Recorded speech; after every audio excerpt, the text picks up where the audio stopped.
பேராசை பிடித்த நரி, த கிரீடி ஃபாக்ஸ், ஒரு அடர்ந்த காட்டுப் பகுதியில் நரி ஒன்று வாழ்ந்து வந்தது. அதற்குத்தான் எந்த நேரமும் திருட்டுத்தனமாக உணவைச் சாப்பிட வேண்டும் என்ற கெட்ட குணம் இருந்தது. மற்ற விலங்குகள் கடினமாக உழைத்துச் சேகரித்த உணவைக் கவர்வது அதன் வழக்கம்.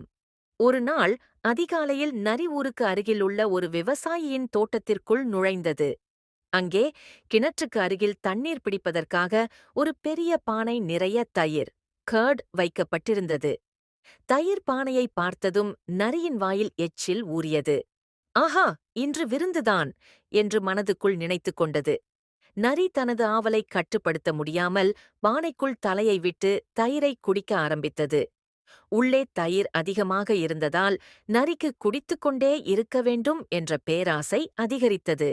அது, இந்த தயிர் முழுவதும் தீரும் வரை குடித்தால் எவ்வளவு நன்றாக இருக்கும் என்று நினைத்தது. நரி முழுவதும் தயிரை குடித்துக்கொண்டே இருந்ததால் அதன் வயிறு நிரம்பிப் பருத்தது.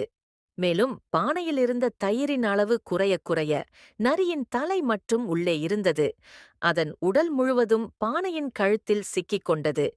வெளியே வர முயற்சி செய்தது. ஆனால் அதன் பெரிய வயிறு காரணமாக தலையை வெளியே எடுக்க முடியவில்லை. இப்போது நரி பயந்து போய், ஐயோ, பேராசையால் மாட்டிக்கொண்டேனே என்று கத்த ஆரம்பித்தது. அப்போது அந்த பக்கம் வந்த சில கிராம மக்கள் பானைக்குள் தலையை மாட்டிக்கொண்டு கத்திக் கொண்டிருந்த நரியைக் கண்டு அதன் பேராசைக்கு பாடம் கற்பிக்க எண்ணினர். நரி தன் தவறை உணர்ந்து, தயவு செய்து என்னை விடுங்கள், இனிமேல் நான் பேராசையுடன் திருடமாட்டேன் என்று கெஞ்சியது. மக்கள் அதை விடுவித்தார்கள். அன்று முதல் நரி திருட்டு பழக்கத்தையும் பேராசையையும் விட்டுவிட்டு உழைத்து வாழ ஆரம்பித்தது. நீதிக் கருத்து: பேராசை பெரு நஷ்டம். Excessive greed leads to great loss.